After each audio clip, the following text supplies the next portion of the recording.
بسم الله الرحمن الرحيم. الحمد والثناء لله رب العالمين بارئ الخلائق أجمعين،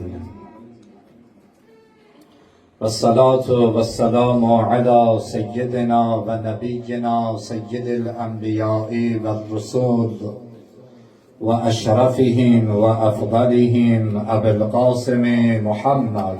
اللهم صل على محمد وآل محمد وعلى آله المعصومين المكرمين المنتجبين، واللعن على أعدائهم أجمعين إلى يوم الدين. أما بعد، رب اشرح لي صدري ويسر لي أمري واحلل عقدة من لساني يفقه قولي. صدق الله العلي العظيم.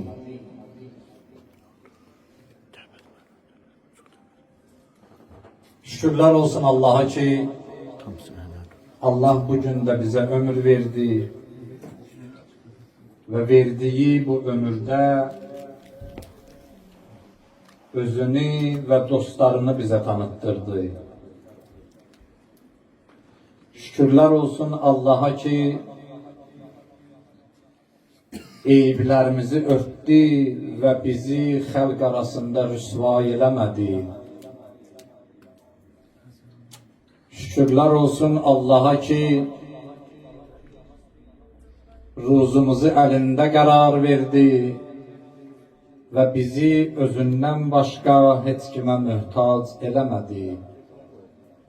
Allah'ın vereceğim izzet ve azametine hatır ömrümüzün sonuna kadar bu nimetleri elimizden almasın ve bizleri verdiği bütün nimetlerin karşısında şükreleyen bendelerinden karar versin. Amin.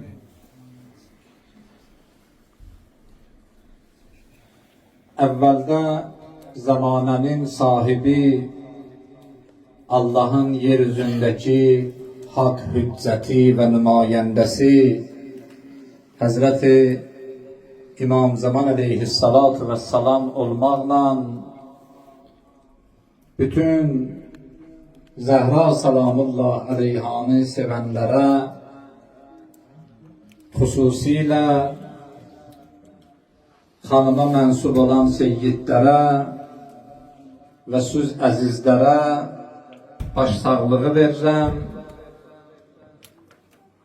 ve Allah'tan ömrümüzün sonuna kadar bu kapıda sabit kalmağımızı hanıma hatır arzu edirəm.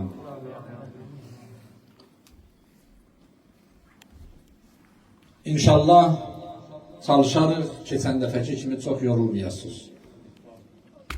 Əgər gördünüz yorulursunuz, mən ciddi deyirəm bunu, işarə edeyim, tez kesək inşallah söhbəti. Və çalışarıq ki, elə işarəyə qədər olmasın. Yorulmayasınız inşallah. Elə bir şəxsiyyətin məclisinə yığışmışıq ki, onun barəsində söz qutarmır və qutarmayacaq, qiyamətə qədər də bu cür davam edəcək. Elə bir şəxsiyyətin məclisinə gəlmişik ki, onun barəsində Allah danışıb, onun barəsində peyğəmbərlər danışıb, onun barəsində peyğəmbərlərin ən əşrəfi, ən əkməli İslam peyğəmbəri danışıb. Onun barəsində 12 imam danışıb. Onun barəsində imamət məqamından sonra Allahın böyük vəliləri və dostları danışırlar. Onun barəsində olan sözlər bitməz, tükənməz. Həqiqətən Həzrəti Zəhra Peyğəmbərə bəxş olunanda, hədiyyə olunanda lütf olunanda Allah tarafından ki Allah buyurdu inna a'taynakal kevser. Peygamber biz sana Kevser verdik.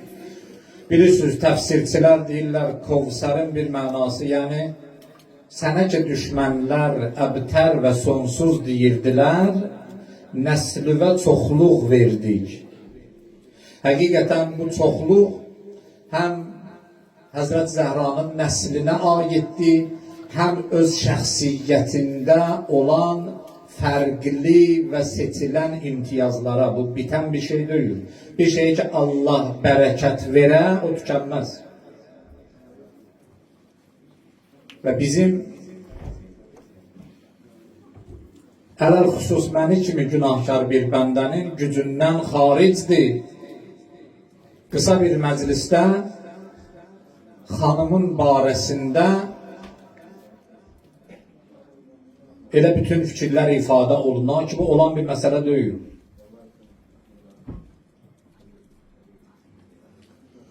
Amma təbii ki, bu məclislərin olmasının səbəbi var.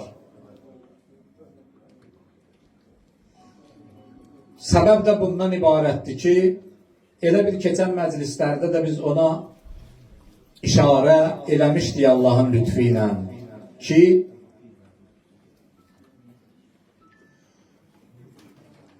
səbəb məclisin zahiri tərəfləri deyil. Yəni gəldik, oturduq, getdik. Məsələn, ehsan oldu, Allah qəbul eləsin. Bunlar hamısı müsbət və yaxşı hallardır. Amma bu məclisin keçirilməsinin önəmli və əsas səbəbi bundan ibarətdir ki, Həzrət Zəhra salamullah əleyhadan nümunə və ülgü kimi istifadə eləyək. Onu həyatımıza, yaşamımıza, dünyamıza, ailəmizin içinə gətirək. Bunun üçün deyil ki, deyək, eşidək, bitsin, getsin. Məqsəd budur ki, bu olanları Həzrət Zəhra salamullah əleyhanın həyatı ki, bizə örnəkdir, həyatımızda tətbiq eləyək. Xanım necə davranıbsa, o cür davranmağa çalışaq. Yəni, sadəcə bunun üçün deyil ki, elə bildik ki, bu cür olub. Yox, bildik, bu cür olub, bilirsiniz də, əgər nəticə olmasa, əməl olmasa, əksinə mənfi bir şeydir. Necə ki, bir gün bilənlərin addım atmadıqlarına görə bugün hətta bəzilərinə lənət oxuyuruq. Elədir? Bir qrup insanlar var idi Kərbəlada. Nə İmam Hüseyin tərəfdən iştirak elədilər, nə Yezid tərəfdən. Bugün biz onlara lənət oxuyuruq. Niyə? Çünki hər kim həlmin nasirin yənsuruni şüarın eşitdisə İmam Hüseyin əleyhissalamın kömək eləyən varmı bizə kömək eləsin, eləmədi, Allahın lənət olsun ona. Bu cür olmasın ki, eşidən, bilən söz naminə, söz xatirinə. Məqsəd budur ki, həyatımıza tətbiq eləməyə çalışaq. Kim nə qədər bacarır? Xanım Zəhra salamullah əleyhanın barəsində mən bir neçə dənə sözü deyim, sonra əsas mövzuya keçim. O sözlərdən biri bundan ibarətdir. Ki, elə illərdir bu mövzuda da çox danışılır. Xanım Zəhra salamullah əleyha qadın olaraq nümunə deyil. Şəxsiyyət və bəndə olaraq nümunədir. Yəni Həzrət Zəhra salamullah əleyhanın şəxsiyyəti cinsiyyət məsələsini üstəliyir. Qadındır, kişidir, söhbəti yoxdur burada. Şəxsiyyət və bəndə olaraq nümunədir. Həzrət Zəhra qadın, kişi məsələsinin üstündədir.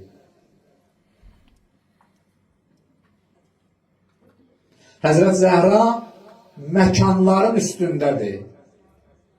Həzrət Zəhra zamanların üstündədir. Bu üç məsələ müqəddimə olaraq deyirəm, giriş olaraq söhbətə. Mühüm məsələdir.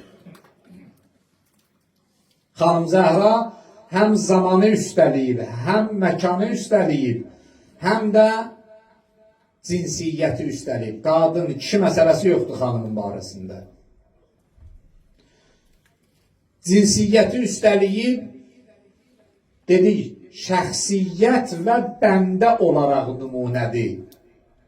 Bilirsiniz, bəndə olmaq üçün ruh yüksəkliyi lazımdır. Ruhun da müənnəs müzəkkəri yoxdur, qadın kişisi yoxdur. Ruh ki kamilləşdi, ucaldı, olur nümunə. Orada lazım deyil bu qadının ruhudur ya kişinin ruhudur. Elə ki ruh yüksəldi, olur nümunə. Fərqi yoxdur qadın ya kişi. Quranda da bunun nümunələri var. Bilirsiniz, yaranış aləmində bir neçə xanım var ki, bütün xanımların içində fəziləti ilə seçilir. Həzrət İbrahimin xanımı Sara xanım, Həzrət İsa'nın anası Məryəm xanım, Fironun həyat yoldaşı Asiyə xanım və İslam Peyğəmbərinin qızı Həzrəti Fatimə Zəhra salamullah əleyhinnə əcməin. Baxın, bütün insanlıq aləmi üçün bunlar fərqli olurlar. Niyə deyirik bunlar nümunədirlər? Allah Həzrəti Asiyədən danışır, yəni Fironun yoldaşından ki, Həzrəti Musanı böyütdü. Həzrəti Asiyədən danışandan sonra Quranda Allah buyurur, Daravallahu məsələn, Asiyə xanımı Allah misal vurdu. Kimi üçün? Lillezine amenu. İman gətirən hər kəs üçün. Yəni, məsələ budur ki, bu qadındır, qadınlara nümunədir. Hələ söhbət Həzrəti Zəhradan yox, ondan qabaqki xanımlardan gedir ki, onlar belə Həzrəti Zəhradan sonraki məqamdadılar. Bilirsiniz, o xanımlar zəmanələrinin fəzilətli xanımları olublar. Necə ki, bu cür insanlar kişilərin də içində var da. Məsələn, Peyğəmbərin əmisi Həmzə Seyyid-i Şühəda ləqəbinə layiq görülüb Peyğəmbər tərəfindən. Şəhidlər ağası. Amma öz zamanındakı şəhidlərin ağası. Bütün aləmin, bütün zaman və məkanların bir dənə Seyyid-i Şühədası var, o da İmam Hüseyin Aleyhisselam'da. Bu xanımlar öz zamanlarında fəzilətli idilər. Amma xanım Zəhra salamullah aleyha bütün zamanlarda fəzilətlidir. Bütün zamanların nümunəsidir.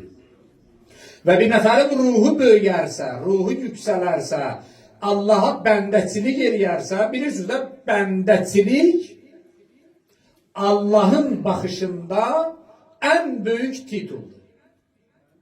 Ən böyük vəzifədir və ən böyük kamillikdir. Misalını deyirsə, hər gün hamınız dəfələrlə deyirsiniz. Namazda təşəhhüddə. Və əşhədu ənnə Muhammədən Allahümmə salli alə Muhamməd və ali Muhamməd abduhu və rəsuluh. Şəhadət verirəm ki, Peyğəmbər Allahın bəndəsi və rəsuludur. Baxın, bəndə sözü rəsuldan qabağa düşüb. Cümlə quruluşlarında orada səhv yoxdur ki. Peyğəmbərin qurduğu cümlədə səhv olmaz ki. Bəndəçilik birinci gəlir. Peyğəmbərlik ikinci. Yəni bir nəfər bəndə ola bilməsə, Peyğəmbər ola bilməz. Bir nəfər gərək bəndə ola ki, ola Peyğəmbər. Bəndəçiliyin ispat eləməyən Peyğəmbər ola bilməz. Ona görə burada Əsas məsələ budur. Kim bəndəçiliyin nə qədər sübut eləyib? Həzrət Zəhra salamullah aleyhanın fəziləti bundadır ki, bəndəçiliyin hər kəsdən çox sübut eləmişdir. Ona görə Allah deyir, həm qadınlara, həm kişilərə nümunədir. Yəni, insanlığa nümunədir. Özü də Həzrət Zəhra məkan və zamandan çıxıb dedik. Bütün məkanlarda. Həzrət Zəhra yaşayıb Səudiyyə Ərəbistanında. İlkin ömrünün çağların Məkkədə, sonra da Mədinədə və Mədinədə də şəhid olub dünyasını dəyişib. Amma Həzrət Zəhra Səudiyyə Ərəbistanı üçün, ya Məkkə şəhəri üçün, ya Mədinə şəhəri üçün yox. Dünyanın bütün coğrafi məkanları üçün nümunədir. Məkanı üstəliyib. Zamanı üstəliyib. Həzrət Zəhra 1400 il bundan qabaq yaşayıb. Amma bugün də, bu anda, hər yerdə yenə də nümunədir. Yəni, 14 əsr bundan qabaq yaşayıb, gedib məsələsi elə onu ilə bitməyib. Yəni, xanımın ömrü bitməklə onun nümunəliyi bitməyib. Zamanları da açıqlayır. Zamanları götürür, o qədər sadələşdirir ki, xanımdan kiçilir bütün zamanlar, bütün əsrlər, bütün dönəmlər və bütün zamanları əhatə edə bilir. Ustadlardan birinin gözəl bir sözü var idi.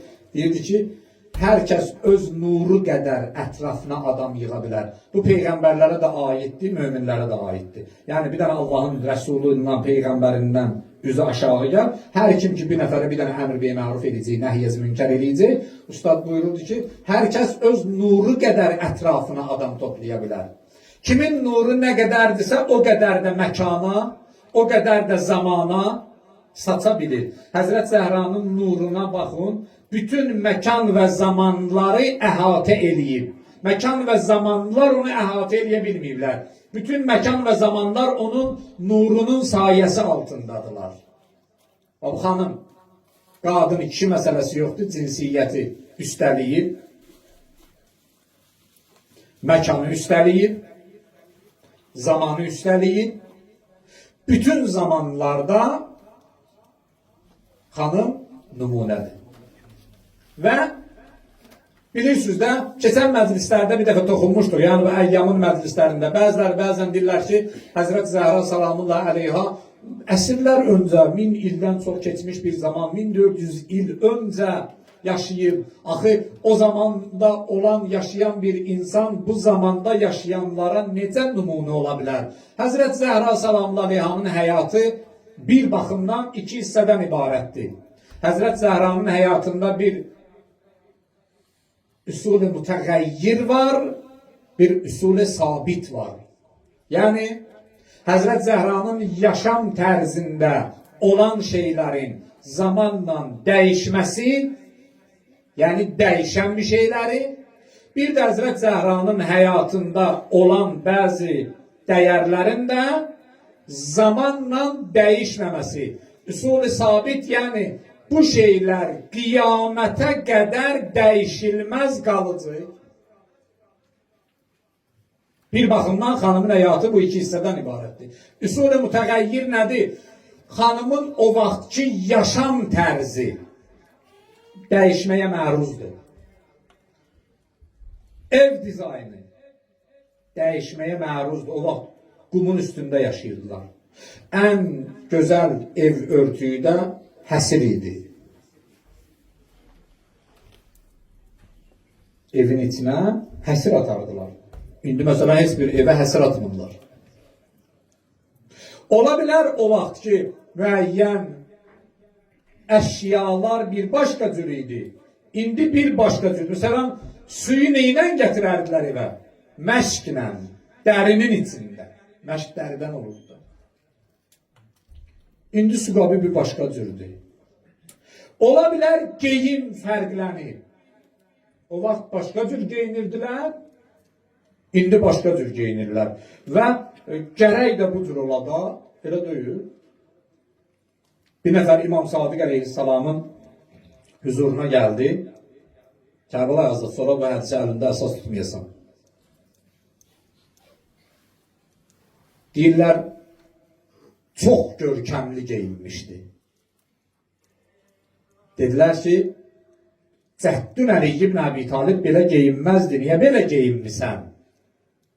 İmam Sadiq əleyhissalam buyurdu, فَخَيْرُ لِبَاسٍ لِبَاسُ زَمَانِ əhli.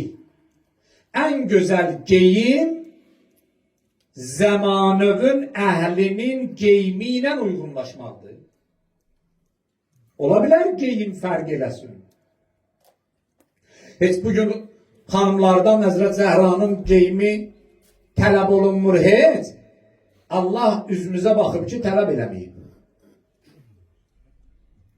Çünkü eləsəydi çox çətin olardı anabacılarımız üçün. Bilirsiniz də hansı nümunəsini deyirəm. Bir nümunəsi budur. Həzrət Zəhra salamın aleyha evdən çıxanda 7 çadıranı üst-üstə atardı. 7 çadıra. İndiki məsələn bəzən çadıranın özünün üstündə ixtilaf var evlərdə. Allah pənah versin. Hicabı demirəm ha. Çadıra. Ki məsələn də biraz xüsusi. Hətta bilirsiniz də bəzən bunu qardaşlar, bəzən də bacılar bəhanə edirlər ki, məsələn, əksinə nəzər çəkən bir geyimdir. Yox, belə bir şey yoxdur. Xanım 7 çadıranı üst-üstə atardı. Təbii ki, indi o yoxdur. Təbii ki, indi o yoxdur.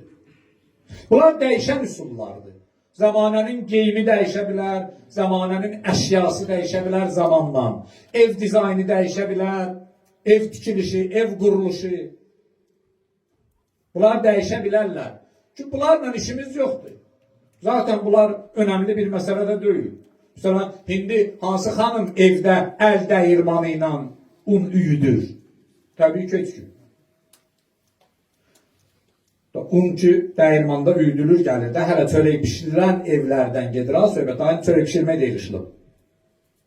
Hələ çörək pişirilən dövrdə xanıma bir xamur yoğurmaq qalardı da. Koyardılar o çörək pişirən peçə, istəmirəm duxovka deyim, sonra deyirlər o sözü işlətdi. Koyardılar duxovkaya pişirərdilər ha. Sonra yavaş yavaş o da inkişaf elədi. Daha xəmiri yoğurmağa da ehtiyac yoxdur. Öyle bir dənə qabdı. O ləvazimatın, unun, duzun, suyunu tökürlər ora. Öyle özü qarışdırır. Öyle özü də pişirir, hazır bir dənə buxanka verirsən. Bunlarla işimiz yoxdur. Bunlar üsulü mütəğəyyirdir. Dəyişər. Bəli, çox da yaxşıdır ki, öyle xanımlar üçün ağalar bu şərait və rahatçılığı təmin eləsinlər. Bir də xanımın həyatındakı üsulü sabit var. Bizim söhbətimiz bunun üstündədir. Dəyişməyən dəyərlər var. Bunu saymaqla qutarmaz. Siz nəzərə alın, yaxşı hər nə varsa. Məsələn, vəfadarlıq. Bunun zamana, məkana heç bir aidiyyatı yoxdur. Xanım bunu göstərib ki, xanım öz həyat yoldaşına nisbət vəfadar olmalıdır. İtaətkarlıq. Xanım bunu göstərib ki, xanım öz həyat yoldaşına nisbət itaətkar olmalıdır. Sədaqət, düz danışmaq, yalan danışmamaq,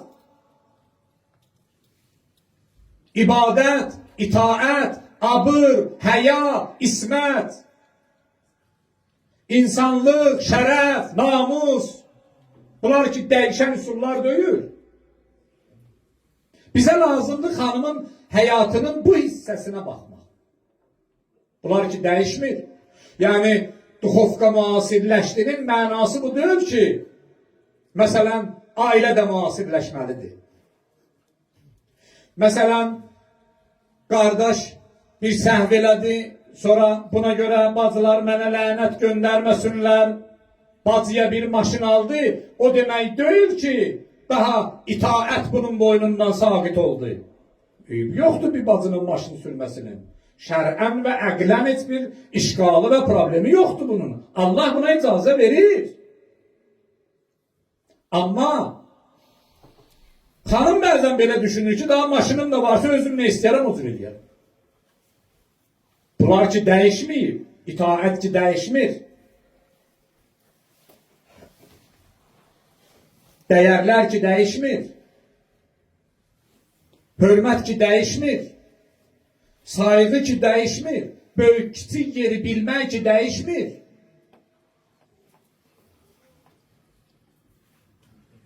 Həzrət Zəhranın o münasibətlərini saymışdır da, indi istə söz birdən əgər müraciət elə söz qoyulub o məclislər ki, bu 20 gündə 3 dənə məclis olmuşdu ortada təvəssürlərdə qoyulub. Orada var Həzrət Zəhranın valideynlə davranışı, həyat yoldaşı ilə davranışı, övladları ilə davranışı, qonşuları ilə davranışı və ümmətlə davranışı.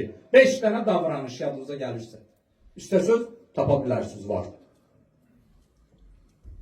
Xanımın biz bu tərəflərinə baxmalıyıq. Yəni, dəyişməyən sabit dəyərlərinə. Bunlar ki, dəyişmir zamanla, məkanla.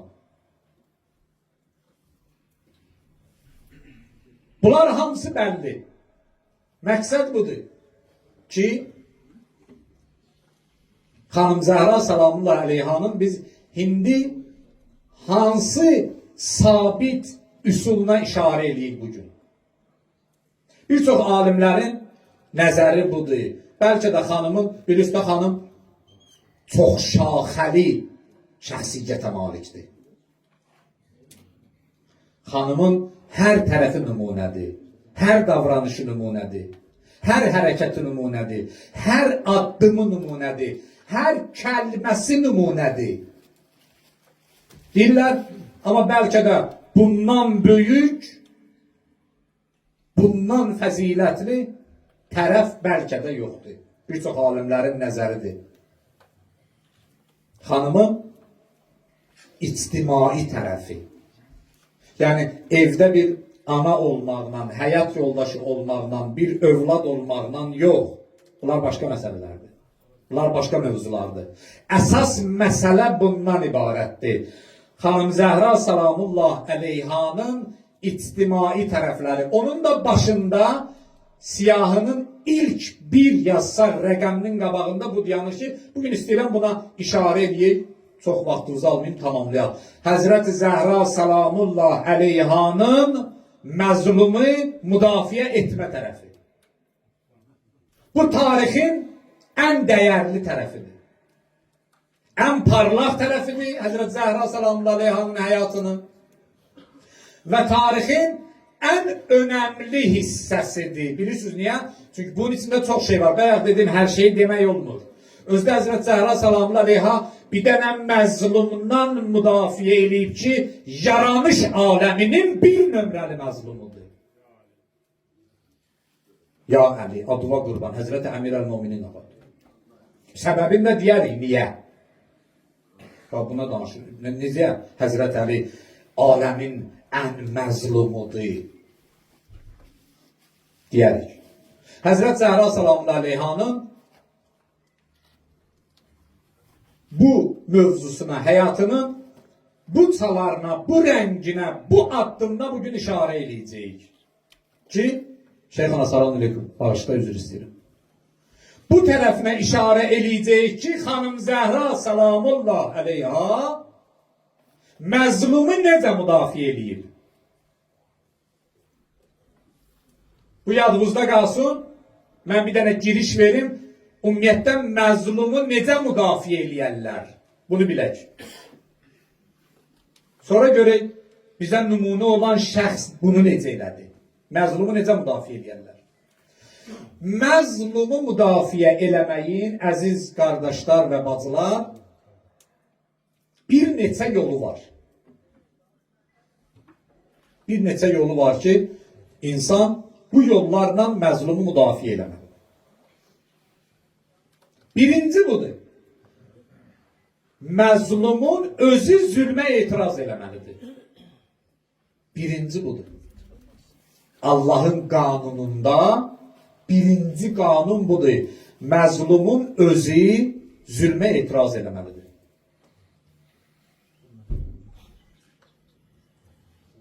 Bu önemli məsələdir ya.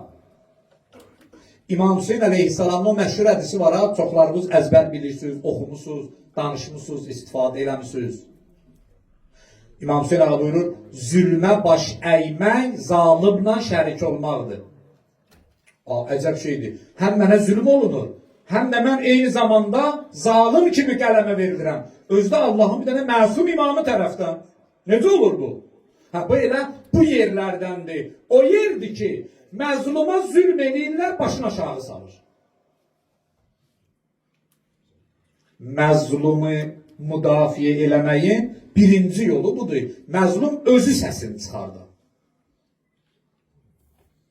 Məzlumların çoxu niyə məzlumdur bugün? Qalxırlar onu müdafiə eləmək, sən Allah dəymə. Bu İslamın baxışının əksidir. İslamda belə baxış yox. Birine zülm edirlər, bir grupta durur onu müdafiə eləməyə. Zülm olunan birinci səsin özü çıxartmalıdır, heç. Səsin çıxardanları da çıxartmıyor səsin. Birinci budur. Məzlum özün müdafiə eləməlidir. Baxın, Allah Kur'an'da buna işarə edib. Şura suresinin son ayə 36-39. ayələrində Allah deyir, yəni bu ki bu qanunlara çıxarış, kənar baxışdan deyil, çıxarış. Allah bu cür əmr eləyib. Məzlumun müdafiə sistemi birinci bundan ibarətdir. Özü etiraz eləməlidir. Şura suresində Allah buyurur. Əllezîne izâ asâbehumul bâgî hum yentesirûn. Müminler olardılar ki, eğer onlara zulm olsa, birinci mərhələ budur. Hum yentesirûn. Yentesirûn, yani hay salırlar. İntiqama qalxırlar. Gəldi, bir nəfər sənə zülm elədi, səsini çıxardır. Böyle zülm eləyirsən də deyirsən elə. Sonra da deyirlər ki, yaxşıdır da, deməli bunlar bu zülmü götürə bilir, buna artırmaq olar və zülmün təbəqələri artır. Elə deyə deyil. Zülmün təbəqələri başlayır artmağa. Nə qədər məzlum səsini çıxartmasa, hak itib gedəcək. İmam Hüseyin Aleyhisselam nə dedi? Dedi, əgər indi mən etiraz eləməsəm, ələl-İslami və səlam. Məqsəd nə idi? Dedilər, gəl beyət elə də. Nə dedi? Baxın, bir dənə cümlələr qoyub, düzdür bunlar məhərrəmlik mövzusudur, elə hindin də mövzusudur, indiki zamanın da mövzusudur. Demədi, mən Yezidlə beyət eləmirəm. Buyurdu ki, la yubayi'u misli misləh. Məni kimilər, Yezid kimilərlə beyət eləməz. Demədi, mən Yezidlə beyət eləmirəm. Dedim, məni kimilər, Yezid kimilərlə beyət eləməz. Yəni, kim istəyirsə, bundan sonra qiyamətəcən İmam Hüseyin ağa deyir, mənə oxşasın gərək, Yezid kimilərlə, yəni zalimlarla beyət eləməsin. Birinci budur, məzlum özü gərək etiraz edir. Məzlum gərək sesini çıxarda. İkinci budur, xalq zülmə məruz qalmışlara görə səsini çıxarda, cəmiyyət səsini çıxarda, toplum səsini çıxarda, kütlə səsini çıxarda, millət səsini çıxarda. Birinci, məzlumun özü dillənməlidir. İkinci, məzlumun məzlum olduğu toplum dillənməlidir. Allah bütün əzizlərimizin qapısını açsın. O cümlədən əziz ustadımız Şeyx Sərdarın. Dedi, bilirsiniz də niyə dəyərliləri əzillər? Çünki dəyərlilərə dəyərlisiz deyənlər onları müdafiə eləmədi. Bir toplumda, bir cemiyette ki bir nefer məzlum vaqe olur, məzlum olur, zülmə məruz qalır. Toplumun vəzifəsi budur ki, onu müdafiə eləsinlər. Onun tərəfini saxlasınlar. Vaqeid qalmasınlar. Münasibət bildirsinlər. Mühüm məsələdir bu. Bir nəfər zülmə məruz qalanda heç kim səsini çıxartmıyor. Onda o tərəf nə olur? Məzlum. Həzrət Əli əleyhissalam kimi. Bilirsiniz, Həzrət Əli əleyhissalamdan qarşı-qarşıya gələn bir insan yox idi ki. Hələ fiziki olaraq deyirəm, amma imamət məqamı ilə işimiz yoxdur. Amma bir gün Mədinənin küçələrində əllərini bağlayıb aparırdılar. Niyə? Çünki Mədinəlilər hamısı susmuşdu. Heç kim səsini çıxartmırdı. Görənlər üzünü çevirirdilər o yüzden. Görənlər üzün çevirirdilər, müdafiə eləmirdilər. Deyirlər, o əsnada Həzrəti müdafiə edənlərdən biri bir söz kim oldu? Bir dənə Yahudi. Cəmaatın içindən atdı özün Həzrətin qabağına. Gəldi Həzrətin ayaqlarını qucaqladı. Dedilər, Yahudi, sən niyə belə edirsən? Dedi, mən Yahudi idim. Daha müsəlmanam. Şəhadəteyni dedi. İslamı qəbul elədi. Dedilər, niyə belə elədin bir anın içində? Dedi, mən Xeybər Yahudilərindənəm. Bu əllərin Xeybərin qapısının qaldırdığını görmüşdüm. Bu əlləri ancaq ilahi dəyər bağlaya bilər. Başqa elə bir əl yoxdur ki, bu əli bağlaya. Burada nəsə ilahi məsləhət var. Bu kişinin qolunu vuran bir insan yoxdur. Bu kişinin qoluna qandal vuran biri yoxdur. Sadəcə bir ilahi məsləhət ola bilər ki, bunun qollarını bağlasın.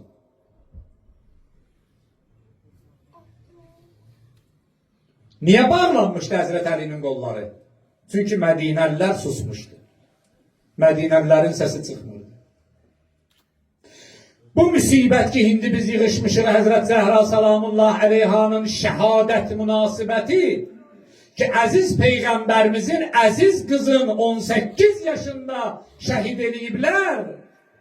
Niyə baş verdi? Çünki Mədinəlilər susmuşdular. Bilirsiniz də bu hadisə bir anda baş vermədi ki, Həzrət Zəhranın qapısının dalına məlunlar odun daşıyanda Mədinəlilər görmürdülər ki, o qapını yandırmaq üçün odun yığırlar ora. Hamısı sustu. O Həzrət Zəhranın qapısını vurub aşırdandakı xanım qapının arxasında qaldı. Mədinəlilər görmürdülər, görürdülər. Sustular ki, bu hadisələr baş verdi. Sustular ki, baş verdi. Bəs məzlumu müdafiənin birincisi budur. Məzlum özü reaksiya verə, səsini çıxarda. Çünki əksər hallarda məzlum səsini çıxartmasa sən nə bilərsən ki, buna zülm olur? Bildirin, deməsən olmaz axı. Gərək sən deyəsən də mənə zülm olur. İkinci məsələ bundan ibarətdir. İnsanlar o məzlumu müdafiə edəyələr. Toplumun borcudur. Əgər insanlar müdafiə eləməsələr, təbii ki, haqq zülmə məruz qalacaq və məzlum olacaq. Necə ki, tarix boyu olub. Tarix boyu olub, bugün də davam edir. Tarix dayanmayıb ki. Həzrət İmam Səccad əleyhissalam buyurur, elə gün oldu ki, qətələ bəni İsrail min tulu'il fəcri ilə xurubiha səbi'inə nəbiyyən. İmam Səccad ağa deyir, Yahudilər elə gün oldu ki, gün çıxandan gün batana, gün çıxandan gün batana bir üstənədir, yəni tam sütka yox. Səhərdən akşama 70 Peyğəmbərin başını kəstilər. Niyə? Çünki heç kim dinlənmir. 70 İmam Səccad ağanın hədisidir. 70 Peyğəmbərin başını kəstilər. Niyə? Çünki heç kim dinlənmirdi. Məlum onda Həzrət Zəhranın qapısını yandıracaqlar. İkinci müdafiə məsələlərindən biri budur ki, gərək toplum səsini çıxardır. Birinci məzlum, ikinci toplum səsini çıxartmalıdır. Necə? Əsas məsələ. Necə səsini çıxartmalı? Yəni toplum necə nəyə etiraz eləməlidir? Necə eləsin toplum ki, məzlumu müdafiə eləyə bilsin? Neynəməli toplum? Birinci budur. Sual vermək. Birinci sualdır. Gördün bir nəfərə zülm olunur, soruşmalısan. Niyə? Səbəb nədir? Görürsən bir nəfəri döyürlər. İnsanlıq neyi tələb edir? Deyirsən ki, qardaş, səbəb nədir ki, bunu döyürsən? Görürsən bir nəfəri tuturlar. Sual verməlisən də. Bunu niyə tutursan? Bir nəfəri edam edirlər. Gələn nə soruşar? Bunu niyə edam edirlər? Hələ sonra məlum oldu bu haqlıdır, haqsızdır, o sonra məsələdir. Birinci istəyirsənsə, qabağında dayanasan zülmün, birinci sual verməkdir. Niyə? Nə səbəbə? Baxın, və bu suallar cavabsız olduğuna görə zülümlər davam edir. Düzdür? Minlərlə dindar bugün həbs olunub. Sual var, cavab yoxdur. Minlərlə insan əziyyət çəkir. Sual var, niyə? Buna görə ki, şiədirlər. Cavab yoxdur. Baxın, tarixin ən acılı yerlərindən biri budur. Bu yadımızda qalsın.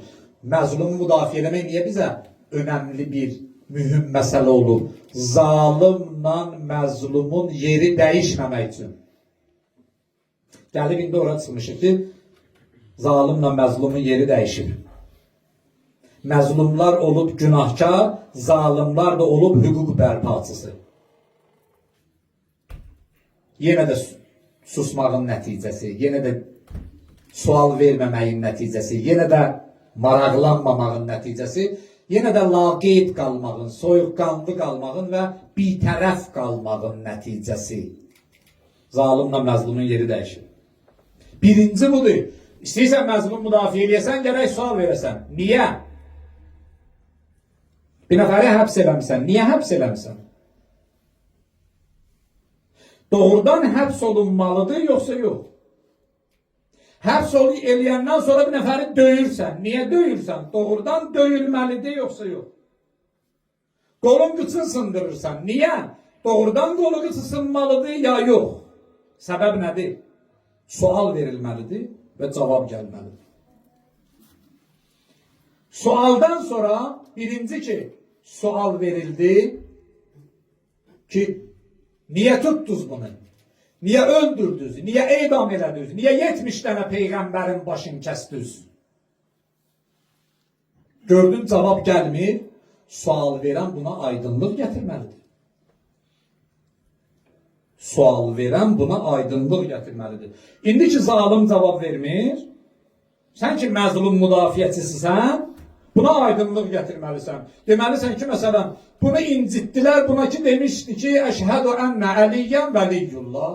Başqa günahı yox idi ki. Bunu şərlədilər, buna görə ki, Kərbəlaya getmişdi. Bunu şərlədilər, buna görə ki, İmam Hüseynə ehsan vermişdi. Sual verdin, cavab gəlmədi. Özün ona aydınlıq gətirməlisən. Məzlumun müdafiəsinin ikinci üsulu budur. Deməlisən, bəyan eləməlisən. Ki, bax, bu səbəbdən ya filan kəsi niyə edam elədilər? Çünki haqqı deyirdi, dilini kəstilər. Meysəm Təmmar kimi. Hücrün başı niyə kəstilər? Hücr ibn Ədiyyə, Hücr ibn Ubəy. Əliyyən vəliyullah deyirdi, başını kəstilər. Həccat ibn Yusuf, lənətullah aleyh. 10 minlərlə şiə və seyyidin başını niyə kesti? Çünki Əliyyən vəliyullah deyirdi. Gərək səbəbini də deyəsən də. Cəza üsulu var idi Həccacın, Allah əzabını çox eləsin. Kim ki Əliyyən vəliyullah deyirdi, cəllada göstəriş verirdi. Boynundan dəli yatırdılar, dilin oradan dartıb qopardırdılar. Buna görə ki Əliyyən vəliyullah demişsən. İndi bu günləri tutulan, asılan, kəsilən bir çox günahsızların da elə bir dənə günahı budur ki, Əliyyən vəliyullah deyirlər də. Başqa günah yoxdur ki. Buna görə ki, Əli Vəliyullah deyir. Gərək buna aydınlıq gələ. Deyəsən ki, bunun günahı yox idi ya. Və ən dəyərlilər insanlara necə təqdim olundu? Mesela narkoman kimi. Ya narkotik alverçisi kimi. Ki, yox, deyil, ha, vallah deyil. Vallah bu ömründə sigaret çəkməyib, bunun narkotiklə heç bir əlaqəsi yoxdur. Bu adam narkotikin rəngin, iyin, dadın bilmir. Sualdan sonra da aydınlıq gəlməlidir. Aydınlıqdan sonra hərəkət. İnsan bir hərəkət eləməlidir. Sən Allah'tan buyruq ağzıma buyruqla bir iş olmaz ki. İnsan hərəkət eləməlidir. Sual verdin, cavab verdilər, vermədilər. Sən buna aydınlıq gətirdin. İndi aydınlıqdan sonra da gördün, heç bir reaksiya yoxdur, heç bir nəticə yoxdur. Hərəkətə keçməlisən. İnsan hərəkət eləməlidir. Addım atmalıdır. Amma təbii ki, dördüncü budur ki, xərci də var da. Bütün bunların hamısının bu zamanda sual verməyində, aydınlıq gətirməyində, hərəkət eləməyində xərci var. Hazırsan bismillah. Sual ver, aydınlıq gətir, hərəkət elə. Əgər xərcinə hazırsansa. Nədir bu xərc? İndi gəlin, Həzrət Zəhranın bu üsulun Həzrət Əlidə görə necə elədi? Məzlumu necə müdafiə elədi? Dedi ki, Həzrət Əli Aleyhisselam aləm-i bəşəriyyətin məzlumudur da, özündən diya hədis. Həzrət buyurur ki, qiyamətin günündə, Həzrət Əli Aleyhisselam buyurur, qiyamətin günündə ilk məzlum ki Allaha şikayət əlini açacaq, mən Əli ibn Əbi Talib. Özü buyurur. İlk dillənən məzlum mən olacaq. Başqa bir hədisində buyurur, mənə olunan zülm göydən yağan yağışın damcılarının sayı qədər oldu. Çöldəki çıngılların, səhradakı çıngılların sayı qədər oldu. Zülmün həddi yoxdur. İndi Həzrət Zəhra bu məzlumu müdafiə edir. Necə müdafiə edir? Birinci sual verdi. Həzrət Zəhra xütbəsinə baxın. Ay Əlinin haqqına girənlər, səbəb nə oldu ki siz Əlini Allah verən haqdan kənarlaşdırdınız? Məlləzi nəqəmu min Əbil Həsən əleyhissalam. Nə oldu ki siz bunu qırağa qoydunuz? Səbəb? Birinci sualım verdi Həzrət Zəhra. Məzlum müdafiəsinin ki birinci üsulu sual verməkdir. Həzrət Zəhra baxın xütbəsinə deyir, ay zalimlar, səbəb nə idi Əlini kənara qoydunuz? Və soruşur, bəlkə Allah tərəfindən təyin olunmamışdı. Bəlkə Peyğəmbər bunun imamətini elan eləməmişdi. Bəlkə barəsində ayələr nazil olmamışdı. Bəlkə ümmət içində Peyğəmbərdən sonra bundan dəyərli və fəzilətlisi var idi. Bəlkə bundan savadlısı və elmlisi var idi. Bəlkə bundan şücaətlisi var idi. Bəlkə bundan səxavətlisi var idi. Bəlkə bundan təqvalısı var idi. Hamısının cavabı mənfidir. Yox, yox idi. Həzrət Zəhra sual verdi. Bəs niyə kərarlaşdırdınız bunu? Alicən aydınlıq gətirir. Bəyan edir. Məsələyə aydınlıq gətirir. Deyimdə niyə aydınlaşdırdınız? Kənarlaşdırdınız? Zəhracan, niyə kənarlaşdırdılar Həzrət Əlini? Deyir, çünki Əlinin bir üzü var, rəngdən rəngə düşmür. Rəngdən rəngə düşmür. Həva və həvəsinə tabi olmur. Möhkəmdir, sabit qədəmdir. Heç kim ona təsir qoya bilmir, təsirlə dəyişmir. Heç kimdən qorxmur, heç kimin sözü təsiri altına düşmür. Heç kim onu dəyişdirə bilmir, heç kim qorxuda bilmir, heç kim çəkindirə bilmir. Allah nə deyirsə onu eləyir, ona görə onu qəbul eləmədirsiniz. Çünki haqqı deyirdi. Eyni senari bugün yaşanılır. Zülmə məruz qalanlar, həbs olunanlar, niyə mi zülmə məruz qalırlar? Çünki o insanlar ilki dəyişmədilər. Təsirə düşmədilər. Qorxmadılar. Çəkinmədilər. Üçüncü, hərəkətə keçməkdir. Həzrət Zəhranın hərəkəti bəlli. Peyğəmbərdən sonra Həzrət Zəhra deyirlər, 40 gün qapı-qapı gəzdi. 40 gün qapı-qapı gəzdi. Bir-bir döyürdü mühacirin, ənsarın qapısın, Məkkəlilərin, Mədinəlilərin qapısın. Hardasınız? Peyğəmbər sizə iş tapşırmışdı. Hamısı üz çöndərdi. Bu hərəkətə keçmək idi. Fədəkin qəbaləsini aldı. Yolda nə müsibət baş verdi, Allah lənət eləsin saniyə. Amma oturmadı ki, bir gündür, ta yatağa düşənəcən oturmadı. Yatağa düşənəcən oturmadı. Hərəkət elədi. Amma sual verdi, aydınlıq gətirdi və hərəkət elədi, xərcində ödədi. Bətnindəki körpəsini siqt eləməklə, dünyaya gəlməmiş Muhsinin salmaqla və nəhayətdə özünü qurban verməklə xərcində ödədi. Ola bilər çıxar bir nəfər deyər ki, əşşədə, oldu, neynədir? Getdi mühacirin, ənsarın qapısına, neynədir? Məsələ budur. Bunlar hamısı yazılıb ki, biz indi danışırıq da. Və Zəhra salamullah əleyhadan dərs alanlar hər əsrdə elə bir dənə, iki dənə, beş dənə, üç dənə olsa, Allah bərəkət versin. Zaten çətin məqamlarda adam az qalır. Elədir? Bir dənə rəqəm deyim sizə. Tarixlə gəlin deyək. İmam Hüseyin əleyhissalam hicrətin neçənci ilində dünyasını dəyişib? 61-ci il Məhərrəmin 10-u. Düz? Hicrətin 61-ci ilinin Məhərrəm ayının 10-u.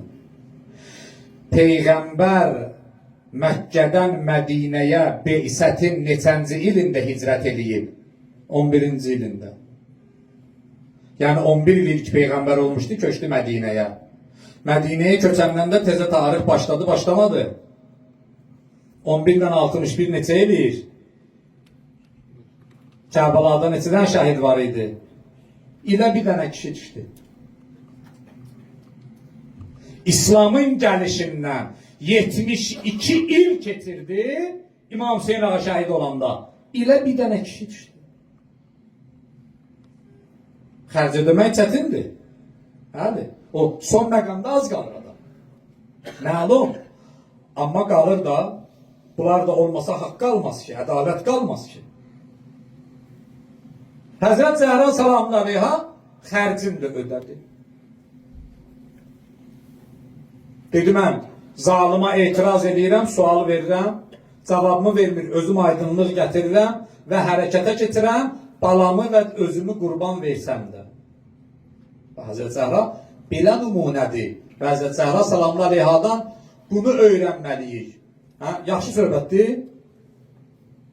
Görün, nəyə də öyrənəcəyik. Böyle söz olarak yaxşı sözdür. Buna göre yok mən dedim. Estağfurullah Rabbi və etûbü. Buna göre ki Həzrət Zəhra eləyib. Amma indi bunu nə qədər eləyə biləcəyik?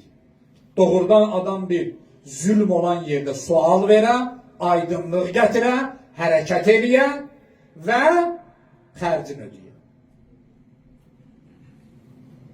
Nə qədər eləsək, o qədər Həzrət Zəhra salamlı aleyhaya yaxın olmuş olur.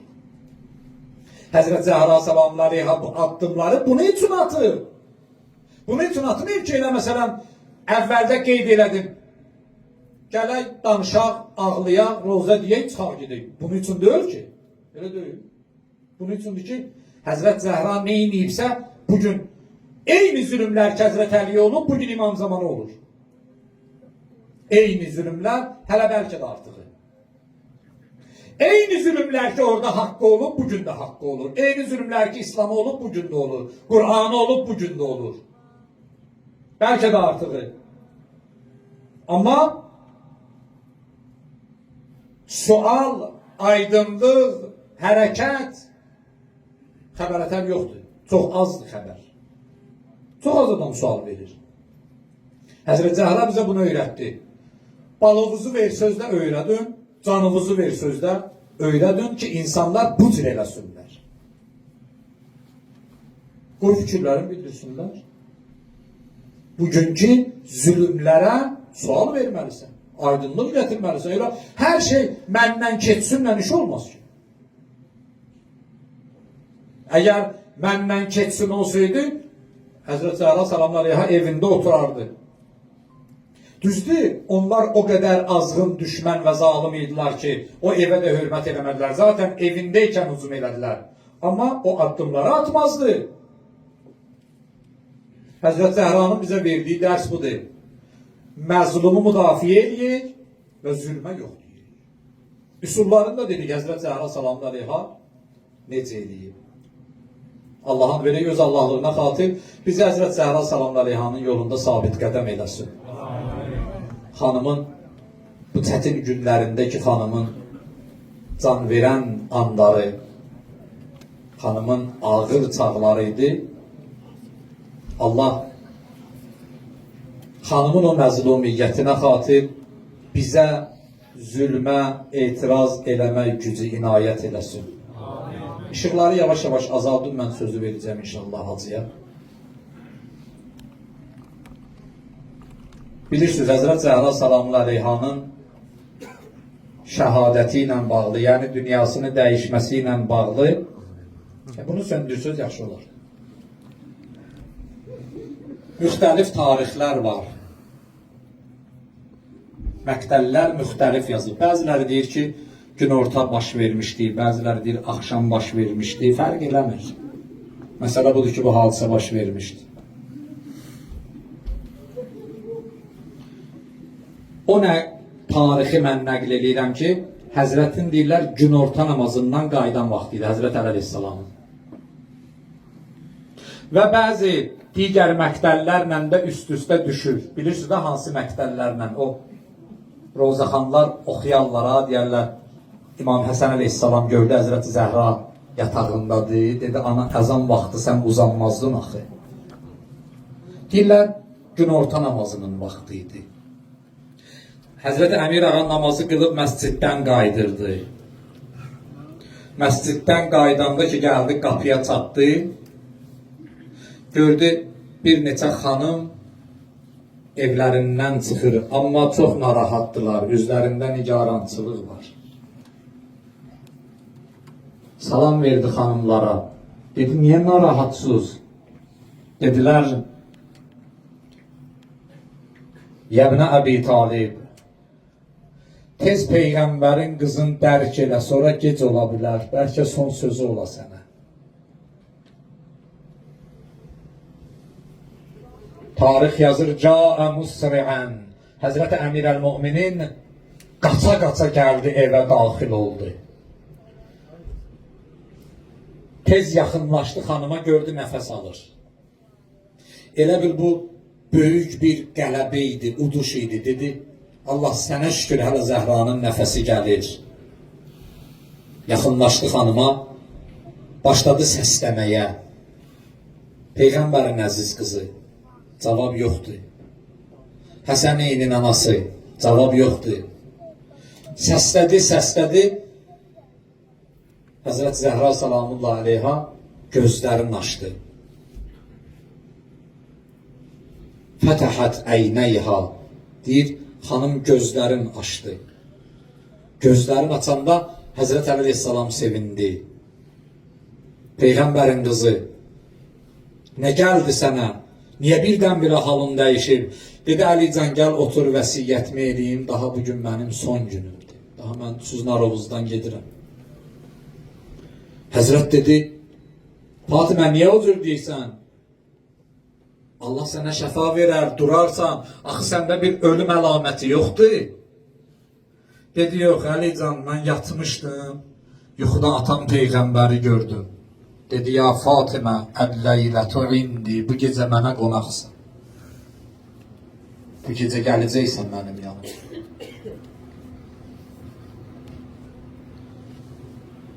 Daha mənim son günümdür bu fani dünyada. Əlican, vəsiyyətim bundan ibarətdir. Övladlarımdan müğayət ol, anasızlığı hiss eləməsinlər. Düzdür, övlad üçün ananı heç kim əvəz eləyə bilməz. Amma çalış bir cür olsun ki, o yetimliklərin hiss eləməsinlər.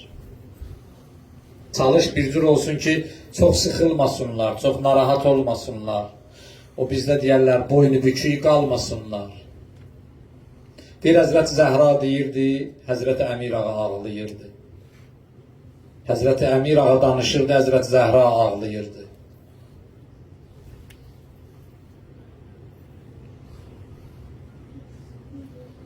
O qədər ucadan ağladılar ki, övladlar yığışıb başlarına. Çox ağır bir səhnədir.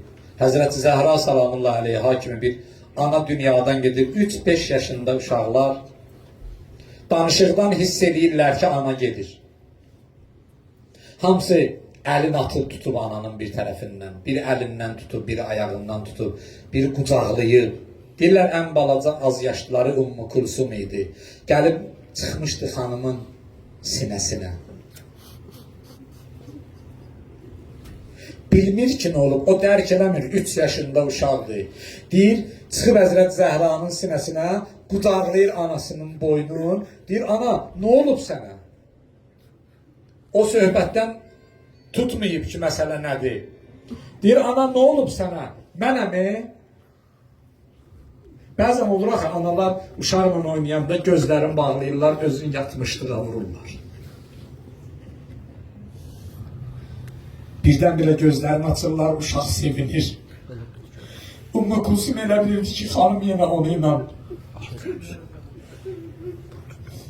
sadəcə sevindirmək üçün bir oyun oynayır. Deyir, qucaqlayıb anasının boynu 3 yaşında uşaq. Hansı düşüncədə olar? Deyirdi ki, ana, çox oldu, niyə açmırsan gözlərini? Axı sən bu qədər bağlı saxlamırdın. Sallallahu aleyh, ya bint Rasulillah.